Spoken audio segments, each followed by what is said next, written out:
Kitab Suci Tao Te Ching dan penjelasannya, bab 36. Bab 36, dunia yang fana dan Tao yang abadi. 1. Bila alam akan membuat susut atau pendek sesuatu, terlebih dahulu membuat banyak dan panjang.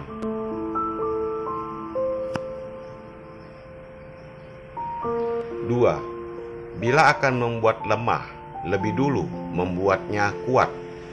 3. Bila akan membuat jatuh, terlebih dahulu membuat bangun.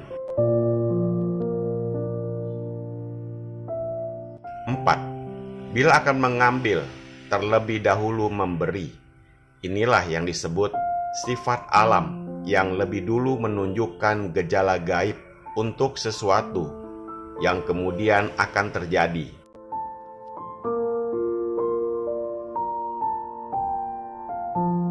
5. Pihak yang lemah mendapat kemenangan atas musuh yang lebih kuat. 6. Ikan tidak dapat dipisahkan dari sungai. Peralatan negeri yang penting tidak boleh diperlihatkan pada semua orang.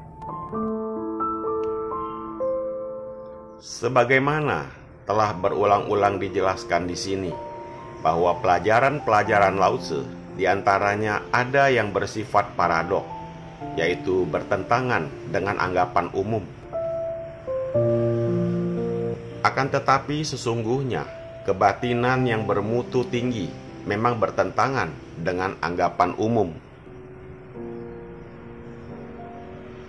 Karena umumnya orang bersifat egois, umumnya orang hanya mengutamakan diri sendiri, ingin untung untuk diri sendiri, ingin selamat dan ingin mulia untuk diri sendiri.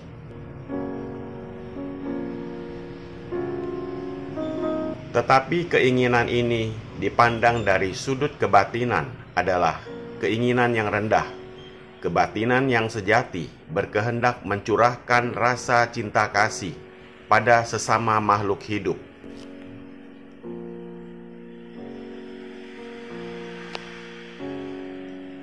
Berkehendak melimpahkan kebajikan, memberi pertolongan dan melakukan pengorbanan guna kesucian dan pri kemanusiaan.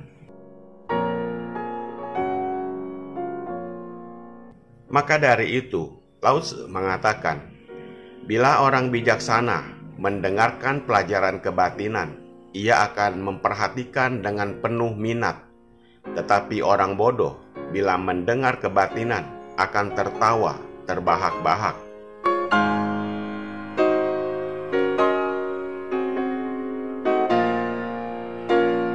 Karena kesadaran orang bodoh tidak dapat mengetahui hal itu, ia tidak mengerti mengapa orang budiman mau mengorbankan diri untuk menolong sesamanya.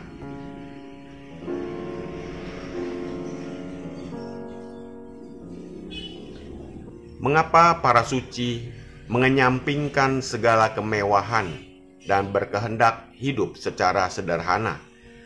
Hal yang demikian bagi umumnya orang rasanya sangat bertentangan, sehingga si bodoh akan menertawakan bila mendengar nasihat demikian.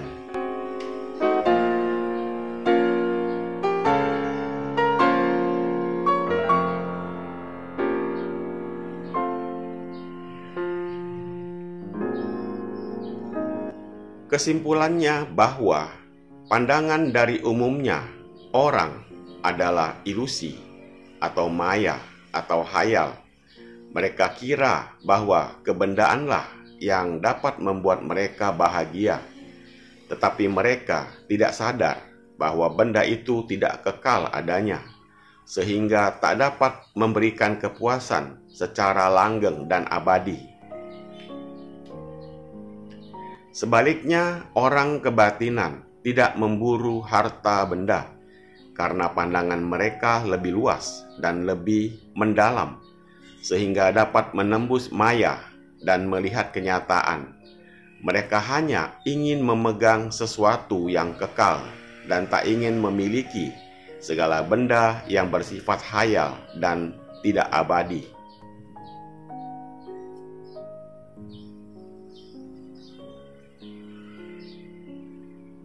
Di dalam pelajaran ini, Lao Tzu pun menunjukkan tidak langgengnya sifat dalam dunia fana ini yang tiap saat berubah-ubah seperti tersebut di atas. Setelah segala hal mencapai puncaknya, kemudian mulai berkurang, semakin lama semakin berkurang hingga habis sama sekali. Pasal 1.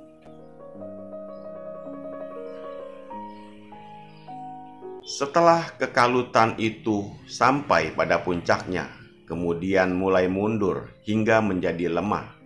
Pasal 2. Setelah kebangunan itu sampai pada puncaknya, mulailah ia jatuh sedikit demi sedikit. Seperti peribahasa mengatakan, kebangkitan adalah awal dari keruntuhan. Pasal 3.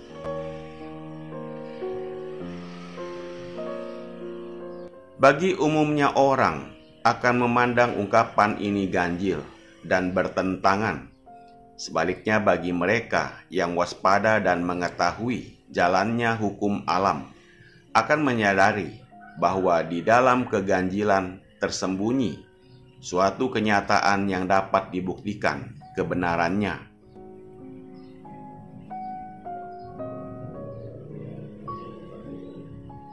Misalnya matahari muncul di waktu pagi dari arah timur. Semula panasnya masih lemah. Semakin siang panasnya semakin kuat, hingga puncaknya jam 12 tengah hari.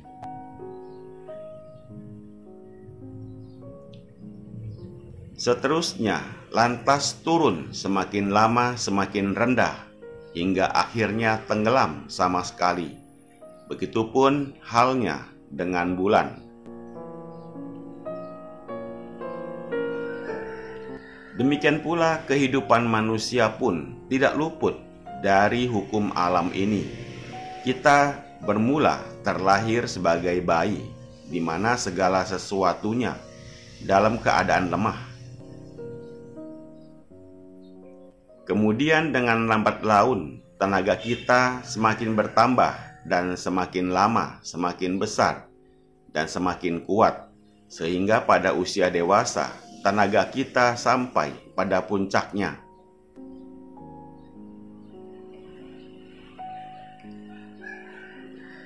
Tetapi selanjutnya, tenaga kita menjadi berkurang dan kesehatan kita semakin mundur, sehingga pada suatu saat kita akan menjumpai hari yang terakhir.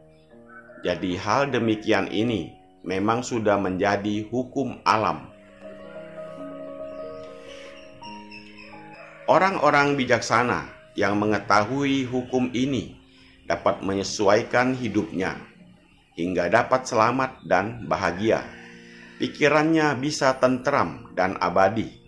Bila mendapat keuntungan, justru ia tak terlalu gembira atau bangga, apalagi sombong.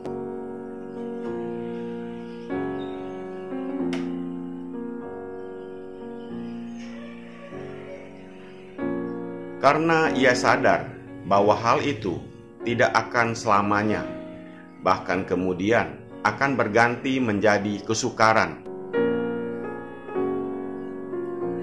Sebaliknya, bila menderita kesukaran dengan hati tabah dan penuh kesadaran, ia hadapi kesukaran itu, bahkan menggunakan kesempatan itu untuk memperdalam pengetahuannya tentang masalah hidup.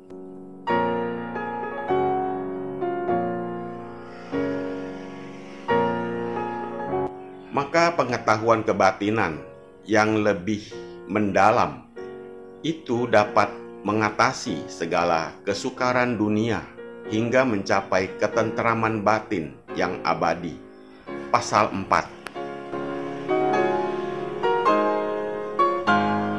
Anggapan ini juga bertentangan dengan anggapan umum karena umumnya orang menganggap bahwa siapa yang lebih kuat dialah yang menang, dan yang lemah selamanya akan kalah. Tetapi kenyataan membuktikan bahwa orang yang lemah justru mendapat kemenangan atas musuh yang lebih kuat. Seperti halnya sifat air yang lunak, ternyata di dalam kelunakan itu tersembunyi tenaga yang tak ternilai besarnya. Hal ini merupakan rahasia alam yang tak diketahui oleh sembarang orang. Bahkan ikan yang selalu sembunyi dan tak pernah muncul di permukaan air hingga tidak terlihat. Pasal 5.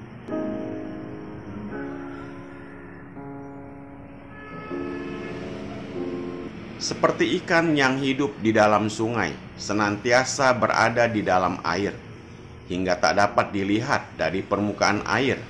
Begitupun peralatan negeri yang penting senantiasa dirahasiakan dan tidak dipamerkan kepada semua orang.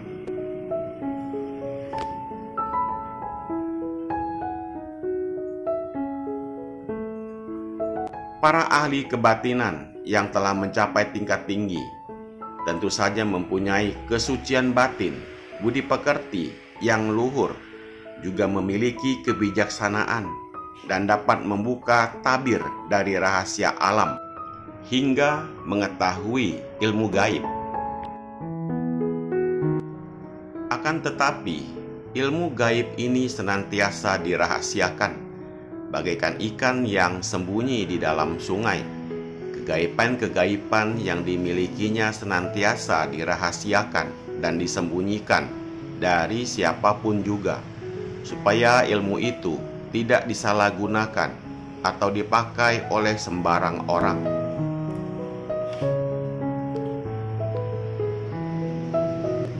Dari sini dapat ditarik kesimpulan bahwa umumnya orang menganggap bahwa sesuatu yang umum itu benar adanya, hingga siapa yang perilakunya tidak sesuai dengan umum dicela dan dikatakan tidak lumrah atau tidak lazim. Tetapi sesuatu yang telah umum itu belum tentu baik atau benar, dapat dikatakan berada di tengah-tengah atau medium. Jadi sesuatu perbuatan yang buruk berada di bawah tingkat umum, pantas dikatakan tidak lumrah atau umum.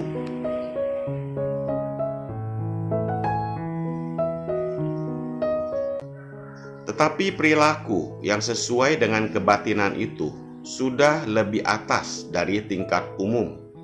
Jadi dapat juga dikatakan tidak lazim dan tidak lumrah. Maka sifat kebatinan dianggap paradok dan bertentangan dengan umum. Lebih lanjut diungkapkan bahwa kejadian-kejadian dalam dunia ini tidaklah langgeng adanya. Bagi kaum kebatinan, senantiasa memandang kejadian-kejadian di dunia ini sama saja. Baik keuntungan atau kerugian, kebahagiaan maupun kesusahan, semuanya diterima dengan perasaan puas dan ikhlas. Maka umumnya mereka hidup lebih tentram dan bebas dari segala pengaruh yang mengganggu perasaan. Pasal 6. Semoga bermanfaat. Terima kasih.